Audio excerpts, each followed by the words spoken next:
আজকে মাননীয় chief adviser আজকে তিনটি দলের সাথে মিটিং করেছেন।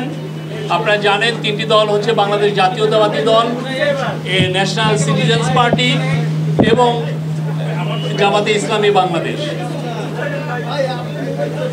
জামাতের প্রতিনিধি ছিলেন সৈয়দ আবদুল্লাহ মোহাম্মদ তাহের, মিয়া গোলাম পারোয়ার, মাওলানা রফিকুল ইসলাম খান ও হামিদুর রহমান আজাদ।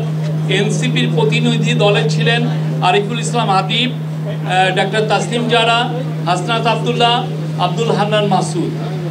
বিএনপি প্রতিনিধি দলে ছিলেন মির্জা ফখরুল ইসলাম আলমগীর, ডক্টর খন্দকার মোশাররফ হোসেন, গয়েশ্বরচন্দ্র রায়, ডক্টর আব্দুল মঈন খান, আমির খসরু মাহমুদ চৌধুরী, সালাউদ্দিন আহমেদ, ইকবাল হাসান মাহমুদ টুকু ও ডক্টর AZM জাহিদ হোসেন।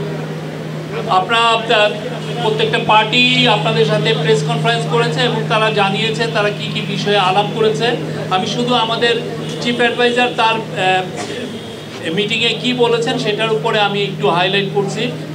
প্রধান উপদেষ্টা জানিয়েছেন, স্পষ্টভাবে জানিয়েছেন তিনি জাতির উদ্দেশ্যে ভাষণে নির্বাচনের যে সময় ঘোষণা করেছেন নির্বাচন সেই সময়ের মধ্যে হবে, অর্থাৎ ফেব্রুয়ারির প্রথমার্ধে একটি অবাধ, সুষ্ঠু ও উৎসবমুখর পরিবেশে নির্বাচন অনুষ্ঠিত হবে।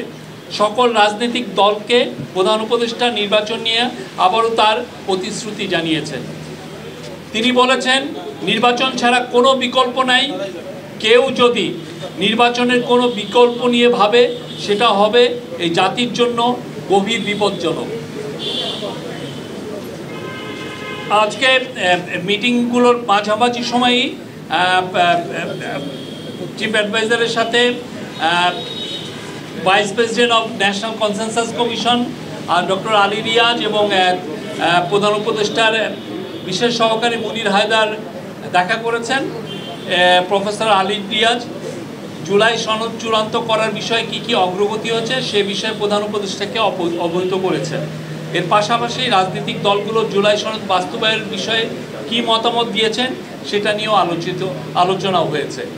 এই ছিল আজকে। আর আজকের মিটিংগুলোতে আদিলুর রহমান খান ছিলেন অ্যাডভাইজারদের মধ্যে, ডক্টর আসিফ নজরুল ছিলেন, ডক্টর ওয়াহিদুদ্দিন মাহমুদ ছিলেন এবং national security adviser doctor Khalilur Rahman ছিলেন। Thank you. একটা প্রশ্ন, সেটা হলো যে প্রধান নির্বাচন প্রধান উপদেষ্টা শুধুমাত্র তিনটি রাজনৈতিক দলকে ডেকেছেন, এদেশে তো আরো অনেক রাজনৈতিক দলগুলো আছে, তাদেরকে আবার ডাকা হবে কিনা সেটা কাউন্সিল অফ অ্যাডভাইজার দেখবেন।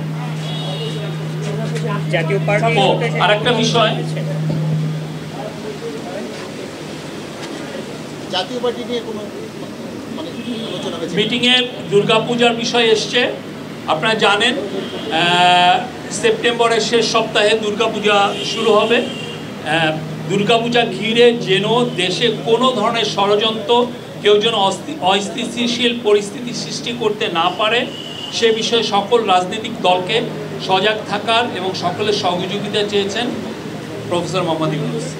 জাতীয় পার্টির সাথে কোনো আলোচনা হয়েছে? জাতীয় পার্টি বিষয়ে আলোচনা হয়েছে। এক একটা পার্টি এক এক রকমের তাদের মতামত দিয়েছেন, চিফ অ্যাডভাইজার এটা শুনেছেন। জামায়াতের পক্ষ থেকে বলা হয়েছে যে আইনশৃঙ্খলা পরিস্থিতি এবং অন্যান্য যে বিষয়গুলো সেখানে তারা নির্বাচন নিয়ে নীল নকশা দেখতে পাচ্ছে, সেই বিষয়টা তারা তাদের বক্তব্য আপনাদেরকে জানিয়েছেন। আমাদের এখানে নতুন করে অ্যাড করার কিছু নেই। সন্তুষ্ট মনে হয়েছে দলগুলো?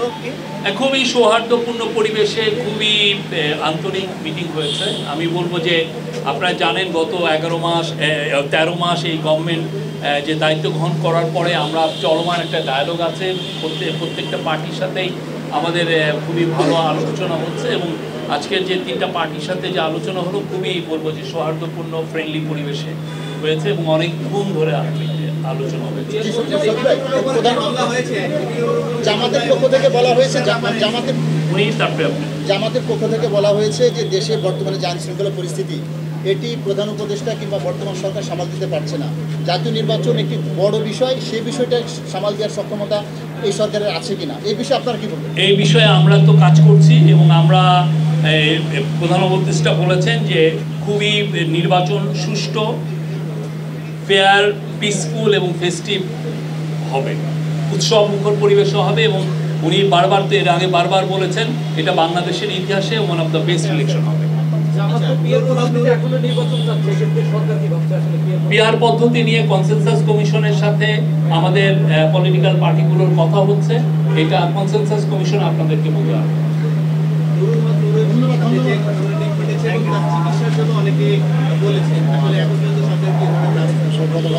গতকালকে আমরা এটা নিয়ে একটা বড় প্রেস রিলিজ দিয়েছি, আমরা বলেছি তার যদি প্রয়োজন হয় সেক্ষেত্রে বিদেশেও পাঠানো হতে পারে, এটা আমরা কালকে জানিয়েছি।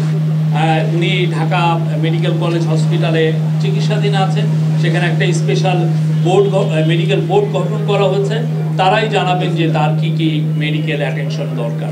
চট্টগ্রাম বিশ্ববিদ্যালয়ে গ্রামবাসীর সাথে শিক্ষার্থীদের যে সংঘর্ষ, চট্টগ্রাম বিশ্ববিদ্যালয়ে যে আজকে দিনব্যাপী যে সংঘর্ষ চলছে, এই বিষয়ে কোনো ধরনের উদ্বেগ আছে কিনা, বা এই বিষয়ে সেখানে স্থানীয় সরকার, স্থানীয় ডিসি, এসপি তারা এটা নিয়ে কাজ করছেন এবং এটা স্থানীয় প্রশাসন, তারপরে চিরাং ইউনিভার্সিটি কর্তৃপক্ষ সবাই নিয়ে এটা নিয়ে কথাবার্তা বলছেন। আমরা আশা করছি যে এটা আজকে রাতের মধ্যে এটা নিয়ে আর ভালো একটা মিটিং হবে। Thank you.